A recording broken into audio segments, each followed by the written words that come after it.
went online, it piqued my interest to get just a little bit of like a story, a personal story about your background in Hong Kong. And you were saying you got there early. You saw the changeover in '94 and then back again recently. I'd be curious just to hear some of that before we get into the nitty gritty of the book. No, absolutely. I moved from Australia to Hong Kong in 1994. So for about 3 years, I saw the British Hong Kong, the colonial Hong Kong. I still remember 1st of July 1997 was a very rainy day when the British flag came down and the Chinese flag came up.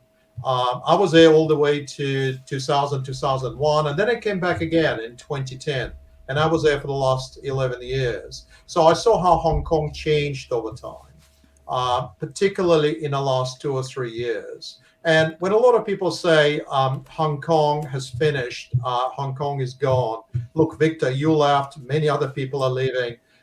I don't think it's fair to say Hong Kong has finished. Hong Kong is changing and will change dramatically and will continue to change dramatically. It's not going to be a window to the world. It's going to be much more China-centric center. And it will have different people and it will have different businesses and it will have different functions. So Hong Kong is not finished, but Hong Kong, as we all knew over the last 20, 25 years, is now no longer there. And it's changing. Some people are hoping, and a lot of people are hoping for the best.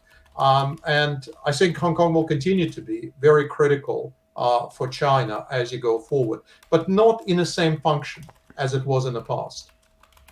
Yeah, it's almost a good metaphor for the change that you describe as almost inevitable for the rest of the world, maybe like one path that we may follow over the next few decades. And so I'm wondering whether your time in Hong Kong and the observation and experience of this transition, was that one of the motivating factors for you to want to write this book and to write it now? Yeah, yeah, it was because if you think of the new China, so to speak, since 2012, when Xi Jinping came to power, it was clear that all the things we've seen between, call it 1995 and 2008, are likely to go into reverse. Whether it's deregulatory drive, whether it's liberalization drive, whether it's a role of the state, both in allocating capital, directing capital, the role of the state-owned enterprises, the sort of shrinkage of the space between the private sector and the public sector, fusion of public and private. It was clear that that trend is unstoppable. So it's not anything new. It was clear for at least 10 years. And so the question then becomes, in a modern world where the role of humans is different, the role of capital is different, the role of money is different, in that world, as I said, is it okay not to have as much private space as we enjoyed in the past? Is it okay not to have the same degree of freedom? And I think what China is trying to prove, and they might be able to prove it over the next decade, that sort of a free space doesn't have to be as free. But the other interesting thing, the West is going through exactly the same process. Because if you think about it, the problems confronting China are not dissimilar what Joe Biden is looking at. Common prosperity is pretty similar theme in the United States as well, which is essentially, is affordable housing a human right? Is access to broadband a human right? Is affordable healthcare or education a human right, not a business? And so China is trying to tackle it, but in many ways, Joe Biden without the same tools or the same ability to bend society and economy to his will, also is trying to address. Pretty much the same applies to digital platforms. What is the role of digital platforms in our society?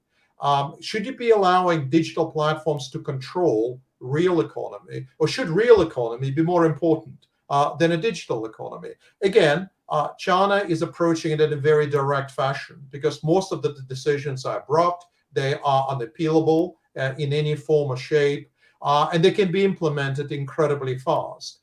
In the West, you can't do that, but we're still debating what is the role of digital platforms. The same applies to surveillance and surveillance systems. The same applies to what is considered to be right or not right, whether you are writing it, whether you're discussing it. So to me, it's interesting that the West clearly is also moving. It is becoming less free. If you think of the role of the government, now in China, People's Bank of China has never been independent. Commercial banks have never been commercial, and private sector was never really truly private. Now, if you think of the West, we're now debating what is the role of Federal Reserve, what is the role of ECB, extent to which they need to coordinate with the Treasury departments or finance departments. We're debating what to do with banks. Should we ring fence them? Should we do something else with the banking sector? And now we're also debating what to do with the private sector, extent to which other policies should be impinging or directing private sector to do things. So again, very similar issues. It's just the approach is different.